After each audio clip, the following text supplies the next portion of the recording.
Good morning, YouTube. Today I am here once again in Luzerne County, and today I am fishing a tiny tributary. It's actually doesn't even have a name to it, and I'm in search for native brook trout.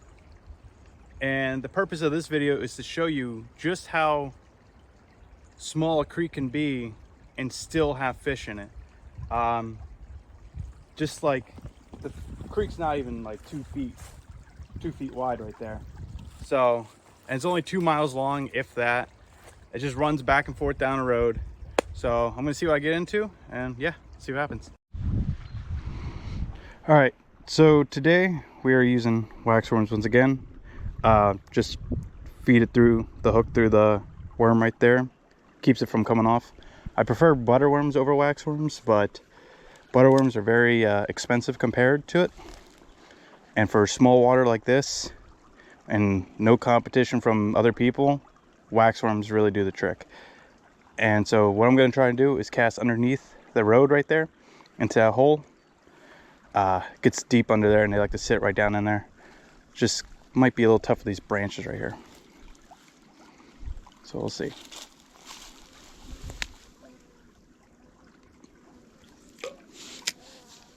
That might have worked. Oh. And I have an advantage here with that hole being there under the road. I have an advantage on where the fish can't see me, so they don't get spooked. So they'll most likely eat it. Oh, missed one. Set my drag a little bit better.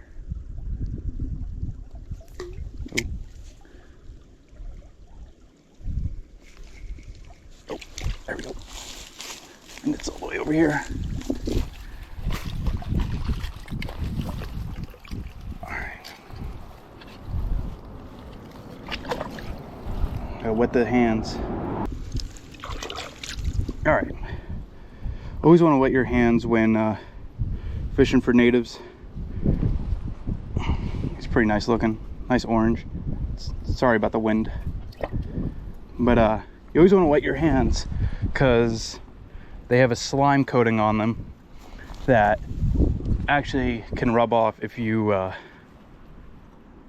have dry hands. And if you have dry hands, rub off that slime coating they have. Next thing you know, it's like a protection around them, and next thing you know, they'll end up dying from the slime coating being off of them. It helps fight like other bacteria and illnesses, so you always gotta be cautious with that.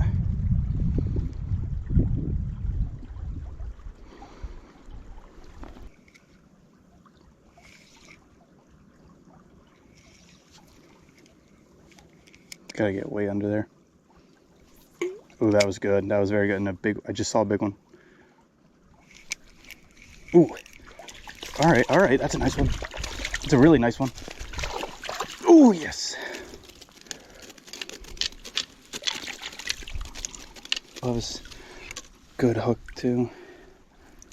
This is a very nice brookie. I think it's a big male. Look at that. Look how big that trout is for how small this creek is. I could jump over this creek. All right, put him back. He's probably about 8 inches. That's a really nice one.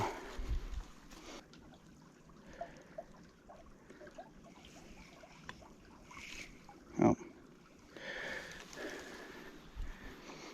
And like I said, the purpose of this video is to show you that even in the smallest of water, there could still be fish. So when you're driving around and you pass a little creek and you don't think anything of it, you could be missing some pretty good action. Because that trout I just caught is a good size even for an average size creek. As long as that water gets deep enough and it's clean, good chance there's some natives in there. Got one. Where did that go? There it is. All right. This guy's kind of small, but pretty nonetheless.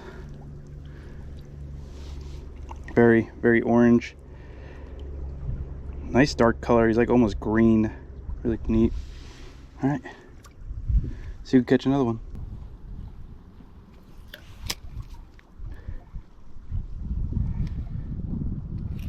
Oh my gosh. I don't know how well you can see this.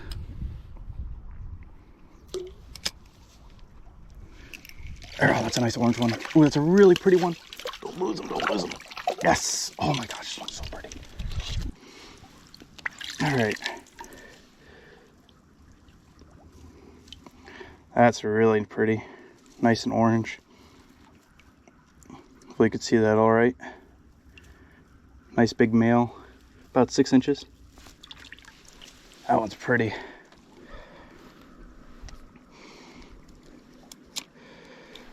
So next time you're driving down a road, you see a really tiny creek and you don't think much of it, give it a try. It could be a hot spot just like this one. There we go, that's way deep in there. Ooh, that's a nice one. Ooh, that's a big one. Get in here. Oh, yes.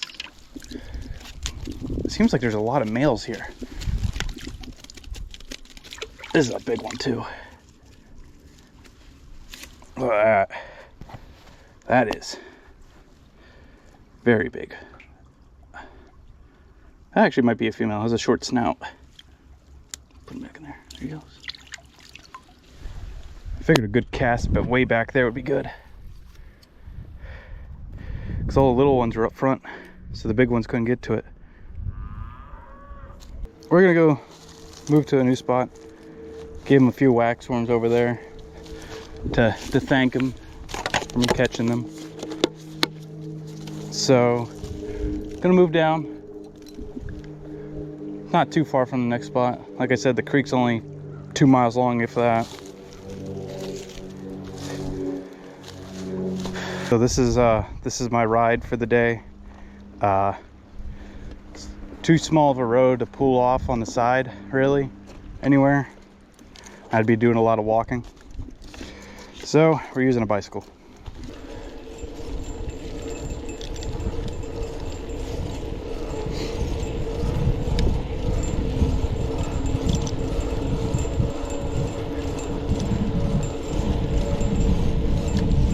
Just to give you an idea on how small this creek is, you see maybe a little over a foot wide right there.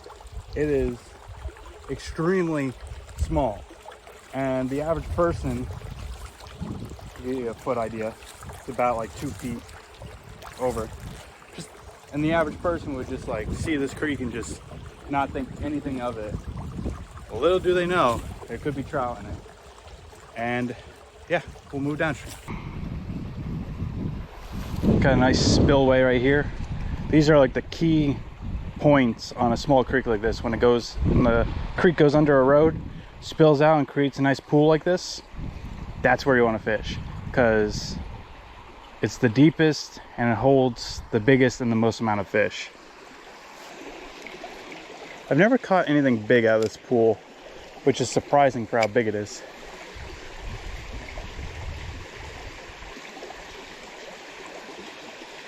I've only ever caught little ones.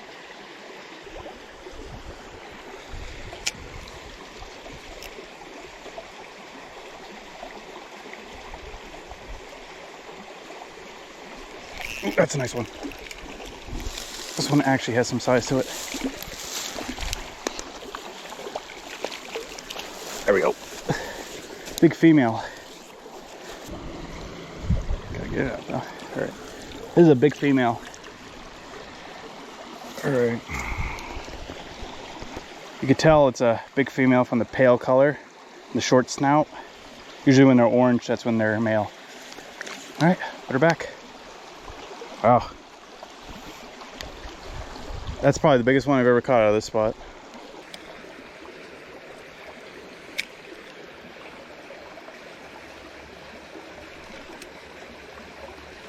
Ooh, there we go.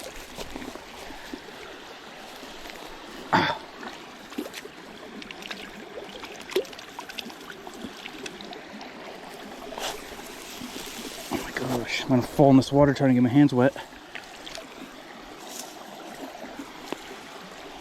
All right, another small female, I believe. Put him back in. All right, let's see if we can get another one. In my opinion, you always want to cast slightly upstream to prevent from spooking the fish. Because if I was to be casting, say, downstream into one of those holes, higher chance of them seeing me and them not wanting to bite.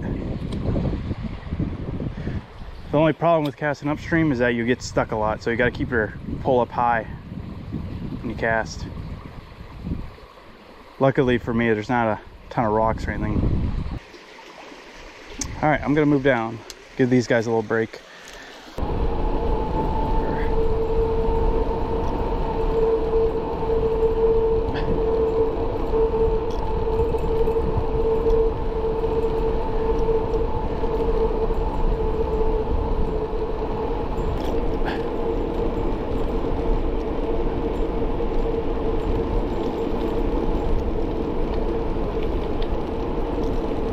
All right, so I'm down near the mouth of the creek. It flows into another creek downstream, and someone like trashed this place. There's garbage bags and buckets and mulch or fertilizer or something there. There's a window fan over there. Like, I don't know. I'm gonna have to get my feet wet or something here to get these out.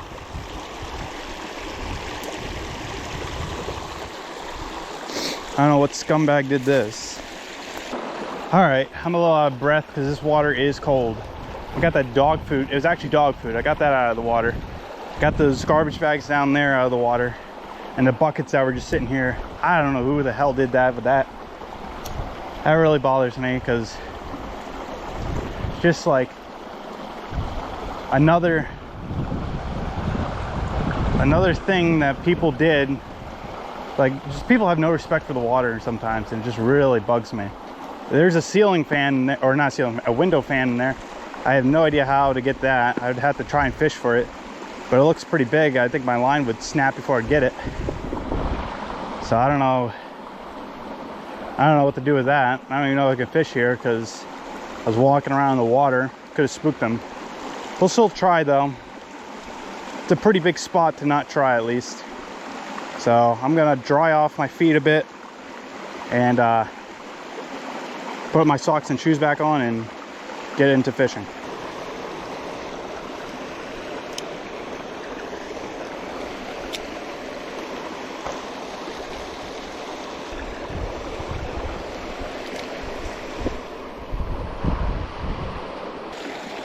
All right, doubled up the waxies. It's a bigger spot, and I know there's bigger fish in here. Maybe I'll get their attention. Had one bite, but not too much. Oh yeah, oh that's a big one. That's a big one. It's all over the place. Oh my gosh, this is like some great action. Woo! That is a big native. Oh my gosh. Both hands wet. All right. Absolutely. Camera's pointing down. All right. Absolutely massive for this creek. I'm trying to get like there we go. That might work. Put him back. It's about a 10, 11-inch trout for this tiny creek.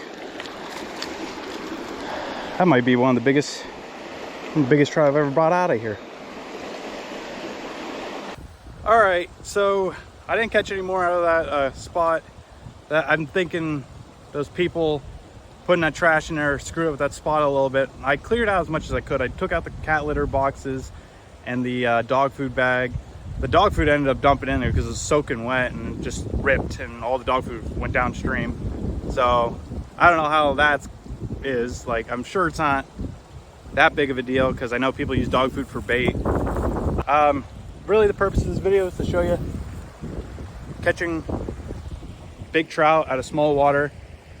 That it's just, if you got that local creek or you got a creek nearby that just doesn't look like there'd be fish in it, but it's crystal clear and it looks good, and you know it's not posted or anything, I would throw a cast in, take a second look at it, try and see what's in it, because sometimes you'll catch native brookies or even some wild browns. This place doesn't have any wild browns because it has a natural barrier of a polluted creek. Another one, of course, but it has that natural barrier to prevent the brown trout swimming up from the river into here. Otherwise, there probably would be some wild browns in here. But it's strictly natives, which is a good thing because they do compete and sometimes they can overtake the native brook trout population. But yeah, that's pretty much it for the video. I hope you guys enjoyed, and I got a long bike ride up a giant hill. I'm not excited for it, but yeah, see you guys later.